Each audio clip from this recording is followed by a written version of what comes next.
असम के शोणितपुर जिले के अंतर्गत ढेकियाजुली विद्युत उपमंडल 2 के कार्यालय सभागार में आज Assam state power workers union की एक महत्वपूर्ण बैठक आयोजित की गई। उल्लेखनीय है कि संगठन ने अपनी कई मांगों को लेकर यह बैठक संपन्न की है। बैठक के उपरांत संगठन ने एक प्रेस कॉन्फ्रेंस संबोधित करते हुए सरकार के हटात्मक निर्णयों के विरुद्ध गहरा आक्रोश व्यक्त किया है और तीव्र आंदोलन की चेतावनी दी।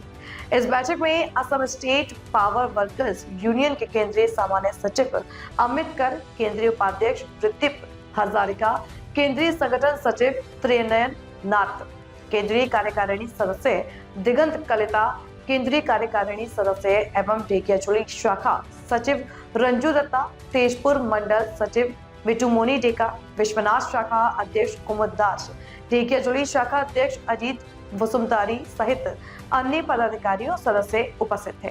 आमार जेतु 25 एमेंडमेंट बिल आई आछे এই एमेंडमेंट बिलटत দেখা গৈছে যে যিখিনি আমাৰ ৰাজ্য ক্ষতিগ্ৰস্ত হ'ব, কাৰণ কি ইতিমধ্যে যিখিনি ৰাজ্যে যেটো বিদ্যুৎ পাৰচেজ কৰি আছে তাৰ 4 গুণ বৃদ্ধি হৈ যাব। আজি যদি 5 টকা দি পাৰচেজ কৰিছে তেতিয়াহ'লে 20 টকা এটা হৈ যাব।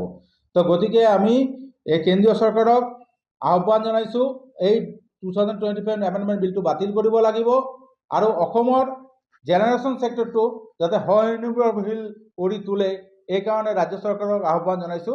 যদি অনাগত দিনত নকৰে তেতিয়াহ'লে কিন্তু আমি ৰাজপথলৈ ওলাই আহিবলৈ বাধ্য হ'ম আৰু গণতান্ত্ৰিক পদ্ধতিতে আমি গোটেই ভাৰতবৰ্ষ গোটেই অসমত আমি আন্দোলন কৰি তুলিম। আমাৰ আজিৰ মূল লক্ষ্যখিনি আমাৰ সম্পাদক ডাঙৰীয়াই কৈছে, কিন্তু আমাৰ তাতোতকৈ ডাঙৰ কথা হ'ল আমাৰ যিখিনি অস্থায়ী কৰ্মচাৰী আছে সেই অস্থায়ী কৰ্মচাৰীখিনিক স্থায়ী কৰিব লাগিব। এইটো আমাৰ ধুবুৰী অধিৱেশনত প্ৰপ'জেল লোৱা হৈছে আৰু তাৰ ওপৰত আমাৰ সিদ্ধান্ত লৈছে চেণ্ট্ৰেল কমিটিয়ে। গতিকে আমি অনাগত দিনত তেওঁলোকৰ স্থায়ী নহ'লে আমি আন্দোলন কাৰ্যসূচী গ্ৰহণ কৰিম আৰু আমি কৰ্মচাৰীসকল ক্ষতিগ্ৰস্ত হোৱাতকৈ ৰাইজ যথেষ্ট ক্ষতিগ্ৰস্ত হ'ব। যদি 25 যিখন এমেণ্ডমেণ্ট বিল আহিব সেই এমেণ্ডমেণ্ট বিলত ৰাইজ যথেষ্ট ক্ষতি হ'ব। গতিকে ৰাইজ সজাগ হ'ব লাগে। আপোনালোককো অনুৰোধ জনাইছোঁ, আপোনালোকে এই ক্ষেত্ৰত আমাক সহায় কৰিব আৰু ৰাইজক সজাগ কৰক, কাৰণ ৰাইজে আজি যিটো হাৰত বিদ্যুতৰ বিল দিছে তাৰ 3 গুণ বিদ্যুতৰ বিল দিব লাগিব। আমাৰ সম্পাদক ডাঙৰীয়াই গোটেইখিনি জনাইছে আপোনালোকক। গতিকে আমাৰ আজি সংবাদ মেলৰ মূল উদ্দেশ্য এইকেইটাই যিখিনি আমাৰ সম্পাদক ডাঙৰীয়াই জনাইছে। আৰু লগতে আমাৰ অস্থায়ী কৰ্মচাৰীৰ কথাটো কৈছোঁ, কাৰণ অস্থায়ী কৰ্মচাৰীসকলে আজি দীৰ্ঘদিন ধৰি কৰ্ম কৰিলে আৰু তেওঁলোকৰ জীৱনৰ বহু মূল্যৱান সময় ইয়াত পাৰ কৰিলে।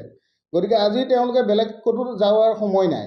গতিকে তেওঁলোকৰ চাকৰিটো নিয়মীয়া কৰিব লাগিব। সেইটো ধুবুৰী অধিৱেশনত আমাৰ সিদ্ধান্ত লোৱা হৈছে আৰু যেতিয়ালৈকে আমাৰ দাবীসমূহ পালন কৰা নকৰিব মেনেজমেণ্টে তেতিয়ালৈকে আমি আন্দোলন কাৰ্যসূচী চলাই গৈ থাকিম। ধন্যবাদ।